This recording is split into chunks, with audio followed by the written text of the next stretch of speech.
नमस्कार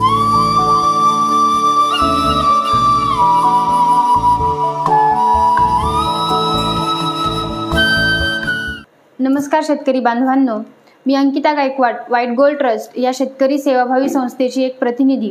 तर आज आपण बघणार आहोत की पेरणीपूर्व मशागतीच्या अवजारांची माहिती। तर पेरणीपूर्वी कुठली अवजारे वापरली जातात व त्या अवजारांपासून कशा प्रकारे मशागत ही आपल्या शेतीमध्ये केली जाते, तर याबद्दलची जी सविस्तर माहिती आहे तर ती आपण या व्हिडिओमध्ये बघणार आहोत। तर चला तर मग आपण आपल्या मुख्य विषयाकडे वळूयात। तर अवजारे म्हणजे काय, तर माती उघडी करण्यासाठी किंवा भुसभुशीत करण्यासाठी जी काही उपकरणं वापरली जातात तर त्या उपकरणांनाच अवजारे असे म्हणतात। तर त्याच्यामध्ये आपला नांगर आला, कल्टिवेटर, रोटावेटर, रोटारेझर आलं, तसेच वेगवेगळ्या प्रकारची अवजारे याच्यामध्ये येतात। तर आता मशागत म्हणजे काय, तर मशागत म्हणजे ओलावा आणि हवा झिरपण्यासाठी जमिनीमध्ये हवा देणे, तसेच बियाणे उगवण्यास परवानगी देणे, मुळांच्या वाढीस प्रोत्साहन देणे, तणांच्या वाढीवर नियंत्रण ठेवणे, जमिनीतील खतांचे एकत्रीकरण करणे म्हणजेच मशागत करणे होय। तर तसेच यांत्रिक पद्धतीद्वारे शेतीची तयारी, विशेषतः मागील हंगामामध्ये जी काही तणे वाढलेली आहेत किंवा मागील हंगामामध्ये जी काही आपण पिके घेतलेली आहेत तर त्यांचे अवशेष जमिनीमध्ये गाढून टाकणे किंवा काढून टाकणे म्हणजेच देखील मशागत करणे होय। तर पुरातन काळापासून पारंपरिक पद्धतीने शेती मशागतीसाठी अवजारे वापरली जातात। तर आता अवजारे तर वापरली जातात, तर मग आता मशागतीची उद्दिष्टे, मशागत कशासाठी करायची, का करायची, नेमकं या मशागतीचे काय फायदे आहेत, तर हे फायदे आपण बघून घेऊयात। तर मशागतीची उद्दिष्टे, तर मशागतीची काय उद्दिष्टे आहे, मशागत ही का करायला पाहिजे, मशागत केल्यामुळं काय होतं, तर हे आपण बघून घेऊयात। तर जमीन ही भुसभुशीत व मोकळी होते, यामुळे आपल्या पिकांच्या मुळा या जमिनीच्या खोलपर्यंत जाऊन त्यांना पोषक वातावरण भेटतं। तसेच जे काही पाऊस पडतो तर ते पावसाचं पाणी देखील आपल्या जमिनीमध्ये, आपल्या जमिनीची जलधारण क्षमता जी आहे तर ती वाढते, तसेच जमिनीची धूप देखील आपल्या कमी होते। जर याच ठिकाणी जर आपण मशागत नाही केली तर त्याच्यामुळं काय होईल, पिकांच्या ज्या मुळा असतात तर त्यांची वाढ व्यवस्थित होणार नाही, त्यांचा विकास होणार नाही, आणि विकास जर नाही झाला तर मग त्याचा परिणाम आपल्या उत्पादनावर होईल।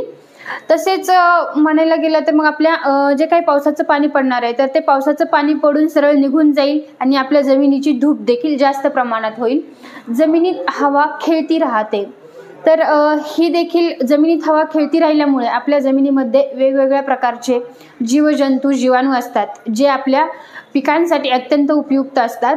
तर त्यांना योग्य प्रकारे हवा, ऑक्सिजन, प्राणवायू मिळतो, त्यामुळे त्यांची क्रिया जी आहे तर ती क्रिया वाढते, जीवाणूंची संख्या वाढते। तर हवेची वारंवार अदलाबदल होते, तर जी काही ऑक्सिजन आणि कार्बन डायऑक्साईड यांची जी काही पातळी असते तर ती संतुलित प्रमाणामध्ये राहते। जमिनीचे तापमान वाढले जाते, तर जमिनीचे तापमान वाढल्यामुळे जे काही जमिनीमध्ये हानिकारक बुरशी असतात, जे काही किडींचे कोष असतात तर ते नष्ट होतात। तर आपण मध्ये मशागत केल्यानंतर जमिनीचा खालचा थर हा वरी जातो, वरचा थर खाली येतो। जेव्हा हा खालचा थर वरी येतो तेव्हा काही किडींचे कोष वगैरे असतात तर ते वरती येतात आणि त्यांचा थेट संपर्क हा सूर्यप्रकाशाशी येतो, त्याच्यामुळे मग ते नष्ट होतात। तसेच जमिनीचे तापमान वाढल्यामुळे बरेच काही फायदे आपल्याला हे होत असतात। तण नियंत्रित होते, तर मशागत केल्यामुळे तण नियंत्रण देखील खूप चांगल्या प्रकारे होते। सेंद्रिय खते जमिनीत मिसळतात, आपण जेव्हा शेतीमध्ये खत टाकतो तर तेव्हा काही ठिकाणी कमी प्रमाणामध्ये पडतं, तर काही प्रमाणामध्ये कुठे जास्त तर कुठे कमी या प्रमाणामध्ये पडत असतं, तर ते योग्य व्यवस्थितरित्या मिसळण्याचं काम देखील मशागतीमुळे होतं। तर जमिनीची सुपीकता वाढते, आपलं मशागतीचं प्रमुख उद्दिष्ट म्हणजे जमिनीची सुपीकता वाढते। विशेष म्हणजे तर ही सुपीकता वाढल्यामुळे आपल्याला उत्पादन हे चांगलं भेटत असतं. तर त्याच्यामध्ये दुसरी गोष्ट म्हणजे की आपल्या जमिनीची जैविक, रासायनिक आणि भौतिक गुणधर्म हे सुधारले जातात. तर ही झाली मशागतीची उद्दिष्टे. आता पेरणीपूर्व मशागतीची अवजारे. शेतकरी बांधवांनो, पेरणीला, शेतीमध्ये पेरणीला तसेच आंतर मशागतीला तसेच काढणीला जितकं महत्त्व आहे तसंच पेरणीपूर्व करण्याच्या मशागतीला देखील तितकंच महत्त्व आहे.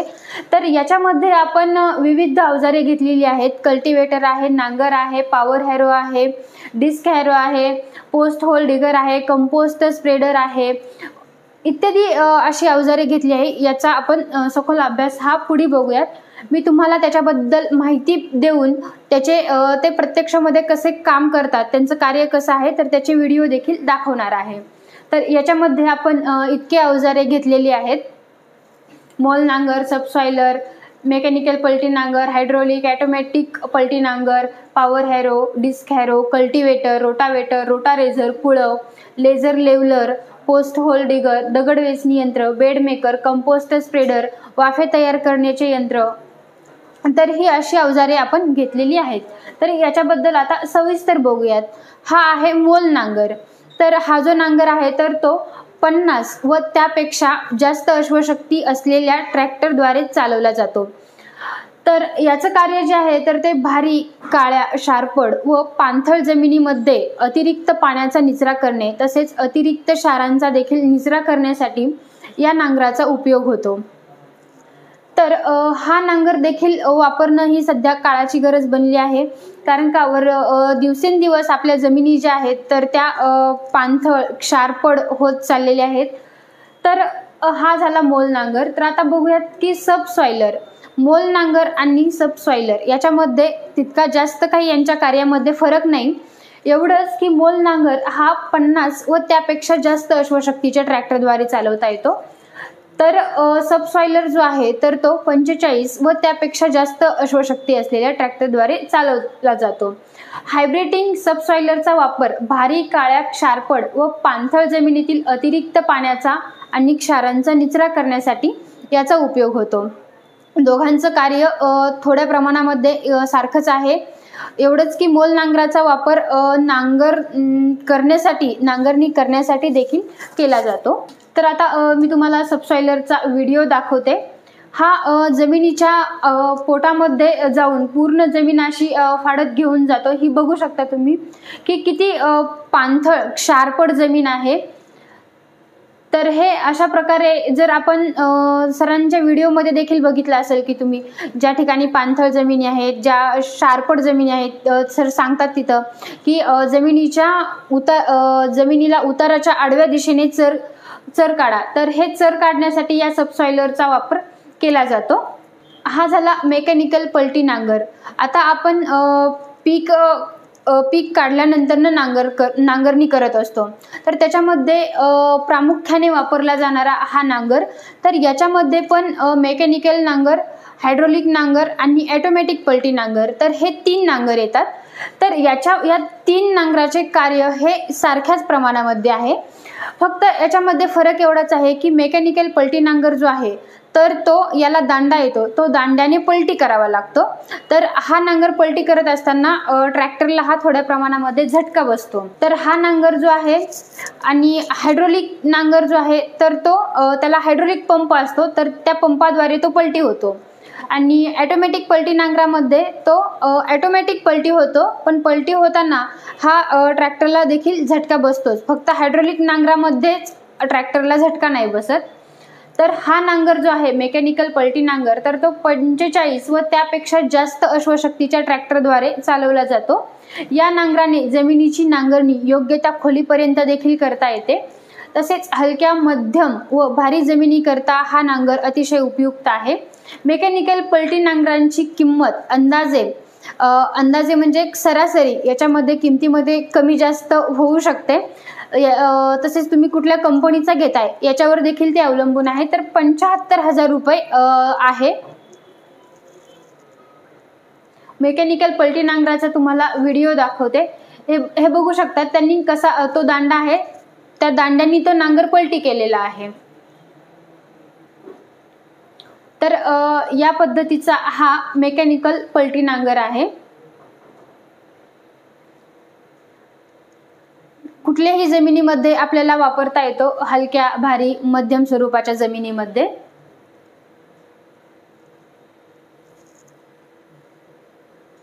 कसा ट्रॅक्टरला झटका बसलेला तुम्ही बघू शकता. हा झाला हायड्रोलिक पलटी नांगर. हा जो आहे तर हा देखील 45 व त्यापेक्षा जास्त अश्वशक्तीच्या अश्वशक्ती हा शब्द टाकायचा राहिला आहे. 45 व त्यापेक्षा जास्त अश्वशक्तीच्या ट्रॅक्टरद्वारे चालवता येतो. या नांगरामुळे योग्य त्या खोलीपर्यंत जमिनीची नांगरणी करणे शक्य होते. तसेच हा देखील नांगर हलक्या, मध्यम, भारी जमिनीसाठी उपयुक्त आहे. हायड्रोलिक पलटी नांगराची किंमत ही 1,15,000 रुपयाच्या आसपास आहे. याच्यामध्ये देखील तुम्ही कुठल्या कंपनीचा घेताय याच्यावरती अवलंबून आहे. हे बघू शकता तुम्ही हायड्रोलिक पलटी नांगराचा व्हिडिओ.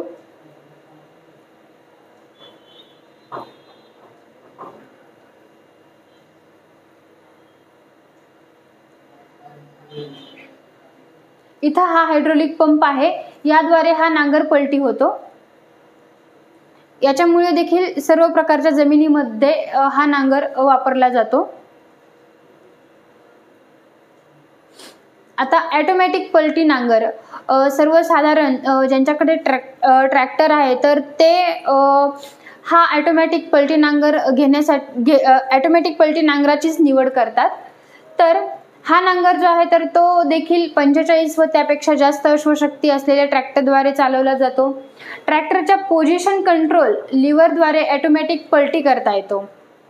या नांगरामध्ये पलटी नांगर करण्याकरता मेकॅनिकल लिव्हर तसेच हायड्रोलिक सिलेंडरची आवश्यकता नाही. या नांगराची प्रक्षेत्रीय कार्यक्षमता 80.45% इतकी आहे. या नांगरासाठी हायड्रोलिक नांगरापेक्षा देखभाल व दुरुस्तीचा खर्च कमी येतो. हायड्रोलिक नांगर जो आहे तर तो महाग आहे आणि हा नांगर जो आहे तर या नांगराची किंमत हायड्रोलिक नांगरापेक्षा देखील 20% कमी आहे. तसेच देखभाल व दुरुस्तीचा खर्च देखील कमी आहे. हा देखील हलक्या, मध्यम, भारी जमिनीसाठी वापरला जातो. तर तुम्हाला ऑटोमॅटिक पलटी नांगराचा व्हिडिओ दाखवते.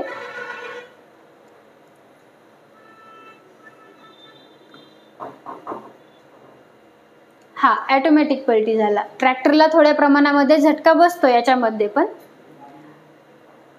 या तिन्ही नांगराचं कार्य सारखंच आहे, फक्त एवढंच की मेकॅनिकल मध्ये हाताने पलटी होतो, याच्यामध्ये ऑटोमॅटिक होतो आणि हायड्रोलिक मध्ये झटका नाही लागत.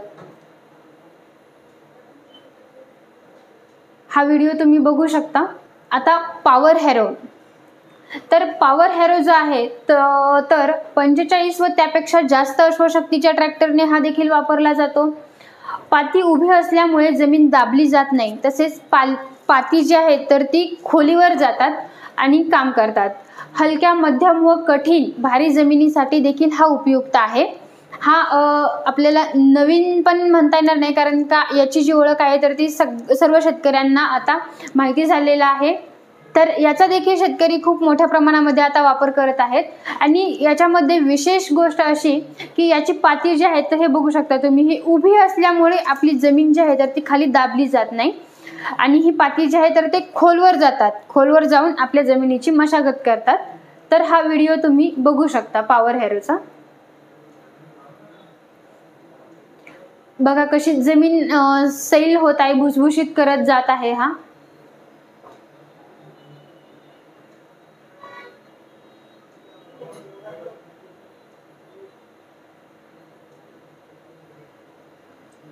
कुठल्याही जमिनीमध्ये हा देखील वापरता येतो आणि खूप चांगल्या पद्धतीने याचं देखील कार्य आहे.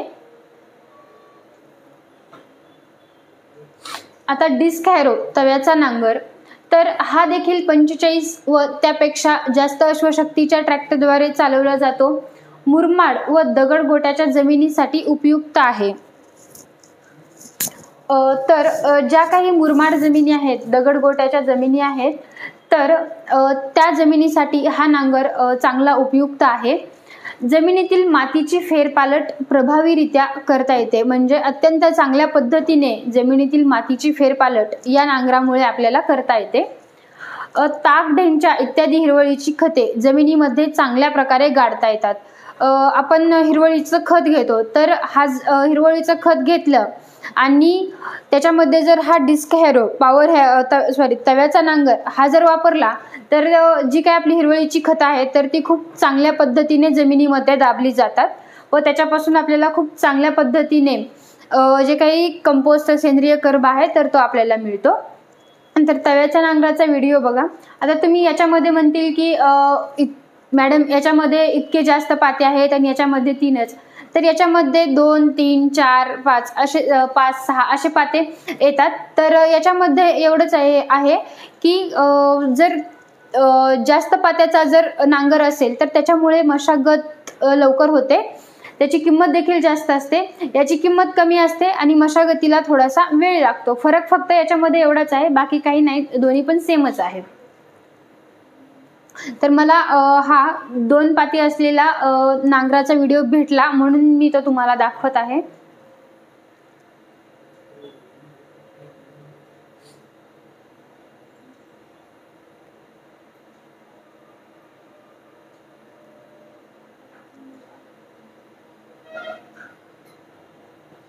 तर हा जो तव्याचा नांगर आहे तर तो देखील खूप हे बघू शकता, ही जमीन किती कडक आहे तरी देखील खूप चांगल्या पद्धतीने कशी मशागत करत आहे. तर तव्याचा नांगर वापरणं ही देखील एक काळाची गरज झाली आहे. आता कल्टिवेटर, याला विदर्भामध्ये काकरणी म्हणतात, तर मराठवाड्यामध्ये मोगडा करणं म्हणतात, काही ठिकाणी कल्टिवेटरच म्हणतात. तर हा जो कल्टिवेटर आहे, मोगडा आहे, तर 35 व त्यापेक्षा जास्त अश्वशक्ती असलेल्या ट्रॅक्टरद्वारे चालवला जातो. नांगरणीनंतर ढेकळे फोडण्यासाठी उपयुक्त आहे. आता नांगरणी केल्यानंतर ढेकळे हे खूप मोठ्या प्रमाणामध्ये निघतात आणि बऱ्याच वेळेस पाऊस पडल्यानंतर ती ढेकळे जी असतात तर ती विरघळून जातात. पण काही शेतकऱ्यांना पेरणीची घाई असते, त्यांना लवकर शेत पेरणीसाठी तयार करायचं असते, तर ते शेतकरी डायरेक्ट नांगरणी केलेली असते, थोडीफार प्रमाणामध्ये ढेकळं विरघळले की त्याच्यामध्ये हा कल्टिवेटर घालतात आणि ढेकळं फोडून घेतात. तर हा नांगर हलक्या, मध्यम आणि भारी जमिनीसाठी उपयुक्त आहे. तसेच हलक्या जमिनीमध्ये याचा नांगर म्हणून देखील उपयुक्त आहे. तर हा जो कल्टिवेटर आहे तर तो हलक्या जमिनीमध्ये पूर्ण जमिनीच्या आतमध्ये जातो आणि जमीन हलकी असल्यामुळे आतमध्ये जाऊन चांगल्या प्रकारे मशागत करतात. त्याच्यामुळे नांगरणी करण्याऐवजी शेतकरी म्हणतात की हलकी जमीन आहे तर मग कल्टिवेटर केलं तर नांगरणी केल्यासारखंच आहे. तर याचा एक व्हिडिओ दाखवते. हा व्हिडिओ तुम्ही बघू शकता.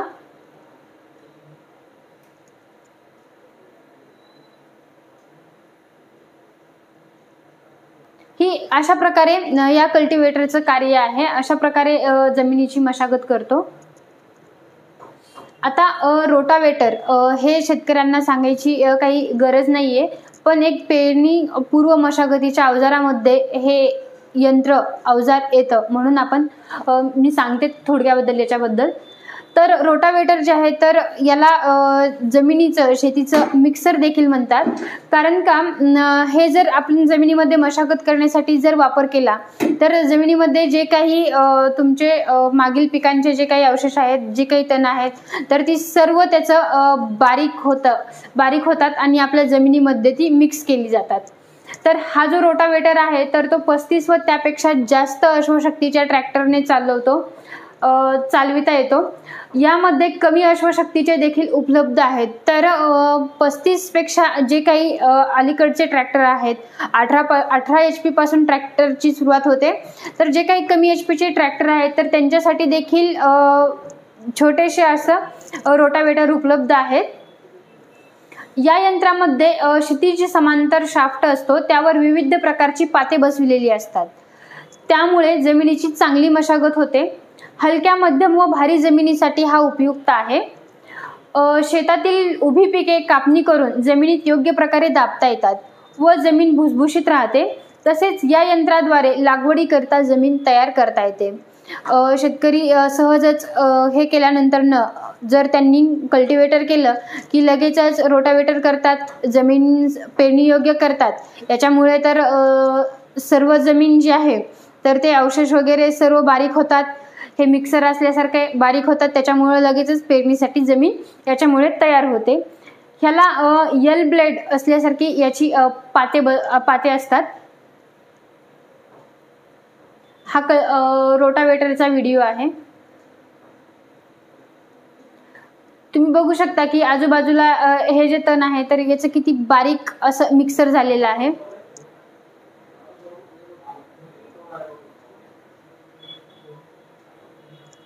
हे बघू शकता किती बारीक, इथं बघू शकता तुम्ही किती बारीक हे आहे.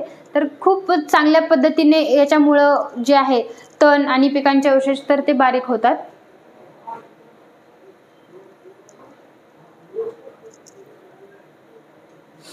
आता रोटारेझर हे एक खूप अत्यंत उपयुक्त असं आपल्या शेतीसाठी अवजार आहे.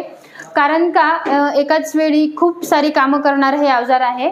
तर 45 ते 75 व त्यापेक्षा जास्त अश्वशक्तीच्या ट्रॅक्टरने चालवता येतो. तर याच्यासाठी आपल्या ट्रॅक्टरची अश्वशक्ती जी आहे HP तर तो जास्त असायला पाहिजे. कारण का हा एकाच वेळी 3 कामं करतो. तर एकाच वेळी रोटणी म्हणजे आपलं रोटावेटर, सरी सोडणे, बेड बनविणे, बियाणे व खते पेरणी ही सर्व कामे एकाच वेळी करतात.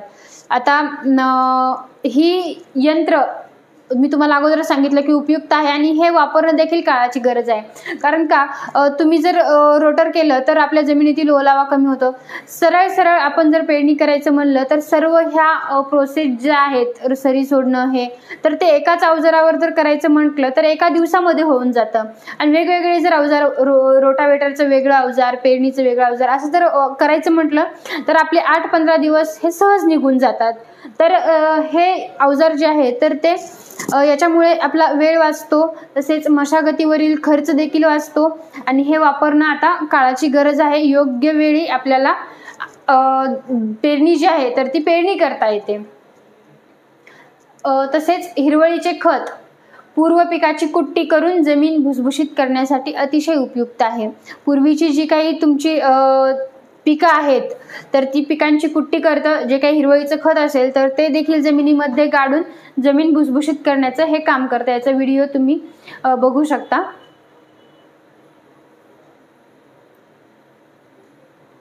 हे बघा कसं सरी आणि बेड पण बनवत आहे. पलीकडे इथं हिरवळीचं खत आहे तर ते जमिनीमध्ये दाबून सरी पाडत आहे.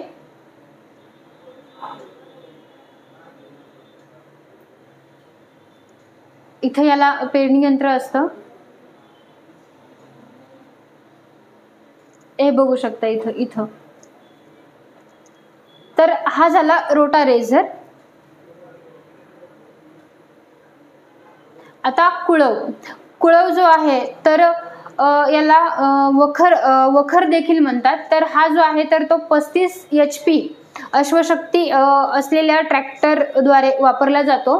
माती मोकळी होण्यास मदत होते, ज्यामुळे जमिनीतील पोषक घटक समप्रमाणामध्ये वितळीत होतात. तर हा जो कुळव आहे तर वायुविजन सुधारते, तसेच पाणी टिकून ठेवण्याची मातीची प्रवृत्ती सुधारण्यास मदत होते. याच्यामुळे देखील जमीन जी आहे तर ती थोड्या प्रमाणामध्ये सपाट होते. तसेच कल्टिवेटर केल्यानंतर काही शेतकरी कुळव करतात, आपल्या शेतामध्ये वखर करतात आणि मग नंतरने पेरणी करतात. तर या कुळवाचं देखील महत्त्व अनन्यसाधारण आहे. याच्यामुळे पाणी देखील आपल्या जमिनीमध्ये पाणी देखील धरून ठेवलं जातं. वरची जमीन जी आहे तर ती भुसभुशीत होते. लेझर लेवलर हा तर हे जे अवजार आहे तर हे जमीन सपाटी करण्यासाठी उपयुक्त आहे. 40 ते 45 अश्वशक्ती ट्रॅक्टरची आवश्यकता आहे. याच्यासाठी जमिनीचे सपाटीकरण करण्याकरता याचा उपयोग केला जातो. पाण्याचे एकसारखे वितरण होते.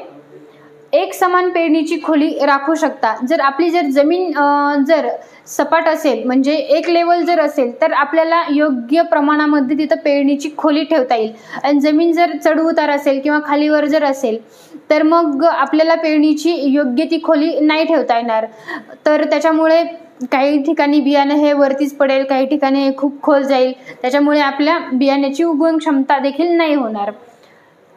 तर एक समान पेरणीची खोली राखू शकतात. तणांची समस्या देखील याच्यामुळे कमी होते. पिकांसाठी अधिक एक समान मातीचा ओलसरपणा टिकून राहतो. तर याच्यामुळे मातीचा ओलसरपणा जो आहे तर तो देखील टिकून ठेवला जातो. तर याचा देखील व्हिडिओ आहे, तुम्ही बघू शकता. लेझर लेवलर कसं काम करतं ते.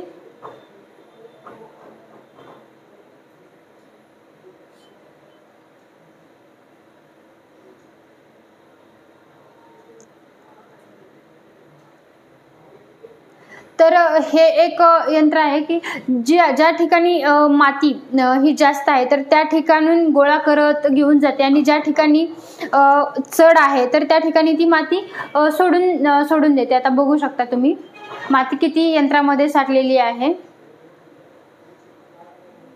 हे बघा, माती बघा किती साठलेली आहे, आणि जिथं कुठं खास कळगे आहे तर ती बरोबर माती देतात, ते यंत्र सोडून देतं. तर अशा प्रकारचं हे लेझर लेवलर आहे.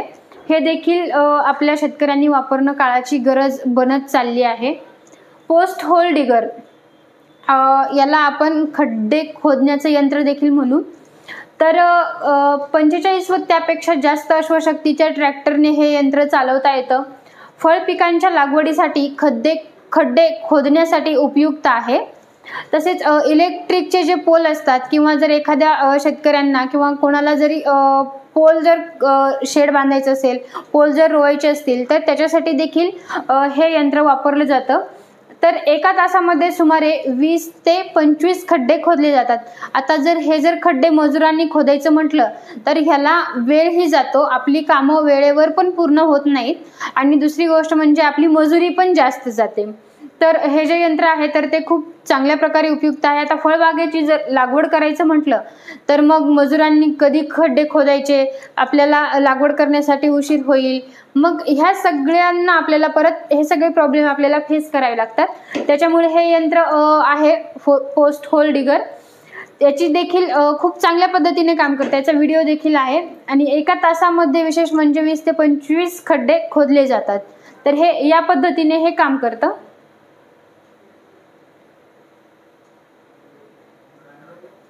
इथं व्हिडिओ थोडासा फास्ट केलेला आहे.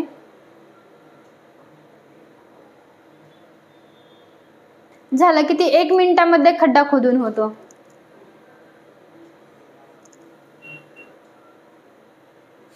Bed maker. आता हे जे बेड मेकर आहे तर हे कुठल्याही अश्वशक्तीच्या ट्रॅक्टरला आपण हे यंत्र जोडू शकतो. कमी HP चा जरी ट्रॅक्टर असेल आणि जास्त HP चा जरी असेल तरी आपण त्या ट्रॅक्टरला हे यंत्र जोडू शकतो. भुसभुशीत जमिनीमध्ये बेड पाडण्यासाठी सर्वात सोयीचे.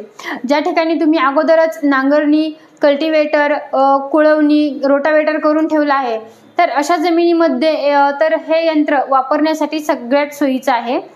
तर आपल्या आवश्यकतेनुसार आपण बेडची उंची व रुंदी योग्य प्रकारे ठेवू शकतो. तर काही याच्यामध्ये काही भाजीपाला लागवडीमध्ये किंवा फळबागेमध्ये बेडची उंची जी असते तर ती कमी जास्त असते.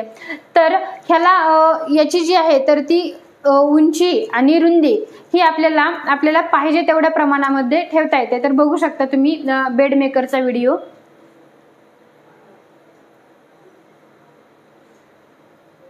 या यंत्राला सेटिंग असते, त्याच्यानुसार आपल्याला याची रुंदी आणि उंची कमी जास्त करता येते.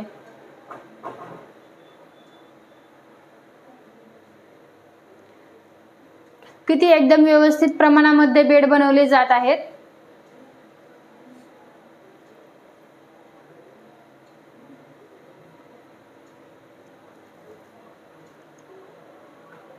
तर हे या पद्धतीने बेड बनवले जातात. आता हे दगड वेचणी यंत्र. तर शेतकरी बांधवांनो, याला स्टोन पिकर देखील म्हणतात. तर हे जे स्टोन पिकर आहे, दगड वेचणी यंत्र, तर डोंगराळ परिसरातील शेतकऱ्यांसाठी हे कृषी यंत्र खूप उपयोगी पडते. कारण का जर आपल्या शेतामध्ये जर खूप जास्त प्रमाणामध्ये दगड असतील तर आपल्याला मशागती करण्यासाठी खूप जास्त प्रमाणामध्ये अडचणी येतात. तर या यंत्राच्या साहाय्याने आपण शेतातील छोटे मोठे दगड आणि खडे बाहेर काढू शकतो। तर या यंत्रामध्ये लिंबापासून ते नारळ कलिंगडा एवढे दगड या यंत्राद्वारे वेचणी करता येतात आपल्याला। एका एकरातील खड्डे दगड केवळ 2 ते 3 तासात बाजूला करण्याची क्षमता या यंत्रामध्ये आहे, केवळ 2 ते 3 तासामध्ये। आणि आपल्याला जर एका एकरामधील जर दगड वेचणी करायचं म्हटलं तर खूप सारे दिवस लागतील, त्याच्यासाठी मजुरी पण लागेल।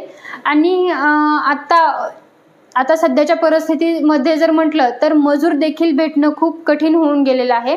त्याच्यासाठी दगड वेचणी यंत्र जर आपण 2-3 तास हे केलं आणि हे शेतकऱ्यांना परवडणारं देखील आहे। 2-3 तासामध्ये आपलं सर्व जे शेत आहे तर ते शेतातील दगड वेचून होतात। तर याचा व्हिडिओ पण तुम्हाला दाखवते।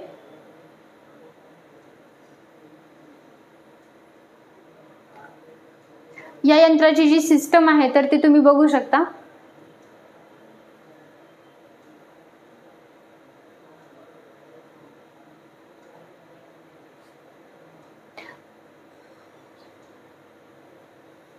हे बघू शकता, त्या चाळणीद्वारे माती जी आहे तर ती खाली पडली जाते, दगड जे आहे तर ते तिकडे टाकले जातात।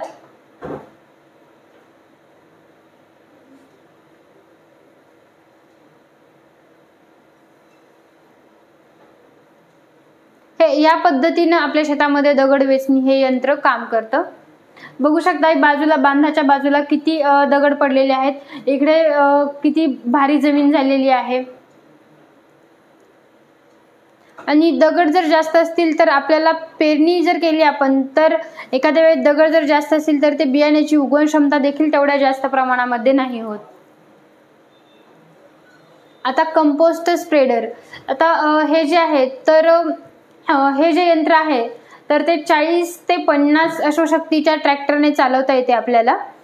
कंपोस्ट स्प्रेडर हे बहुउद्देशीय उपकरण आहे जे खुल्या शेतात ग्रीन हाऊस मध्ये वापरले जाते, शेडनेट मध्ये वापरले जाते इत्यादी मध्ये कंपोस्ट पसरवण्यासाठी उपयुक्त आहे। जाड बॉडी पॅनल, एक्सल आणि heavy duty bearing tractor compost स्प्रेडरला दीर्घायुष्य देतात।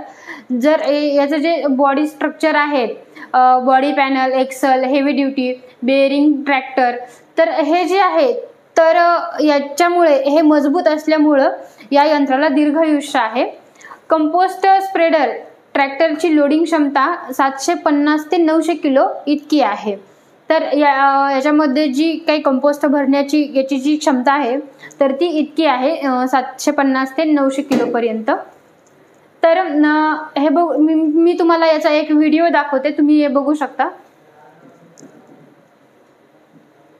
आणि याच्यामुळे याचा आणखीन एक फायदा म्हणजे की याच्या अगोदर आपण जमिनीमध्ये ढीग करायचो आणि ते ढीग मजूर लावून किंवा आपल्या घरच्यांना सर्वांना नेऊन ते फेकायचो, तर त्याच्यासाठी वेळ पण खूप लागायचा आणि परेशानी पण खूप व्हायची। तर याच्यामुळे हे समप्रमाणामध्ये देखील जे आहे तर हे समप्रमाणामध्ये जमिनीमध्ये पसरलं जातं। आपल्याला बेडमध्ये देखील भरता येतं कंपोस्ट खत या पद्धतीने।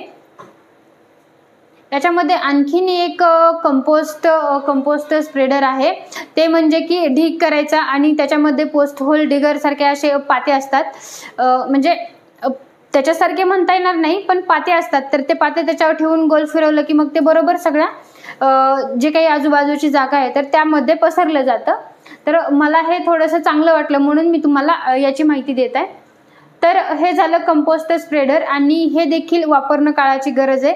आपण जेव्हा सेंद्रिय खत फेकतो तर ते कुठं जास्त तर कुठं कमी देखील पडलं जातं, वेळ पण वाया जातो आणि काम पण व्यवस्थित चांगल्या पद्धतीने नाही होत। आता हे झालं वाफे तयार करण्याचे अवजार।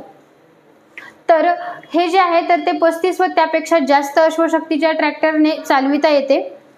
फळबागेमध्ये वाफे, रुंद सरी आणि वाफा करण्यासाठी याचा उपयोग होतो। बेडला मातीची भर देण्यासाठी देखील याचा उपयोग होतो। एक दिवसामध्ये 4 ते 4.5 हेक्टर क्षेत्रावर बंदिस्त वाफे तयार करता येतात।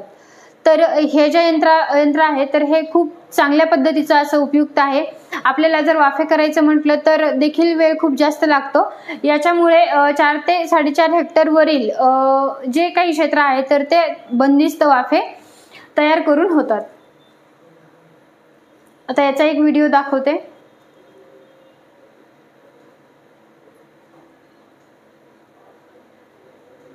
तर हे या पद्धतीने पलीकडे पण बघू शकता तुम्ही ते कसे पद्धतीने वाफे केलेले आहेत. हे या पद्धतीने वाफे तयार करणारे अवजार आहे. हे देखील अवजार तुम्ही वापरणं गरजेचं आहे आणि काळाची गरज देखील बनत आहे.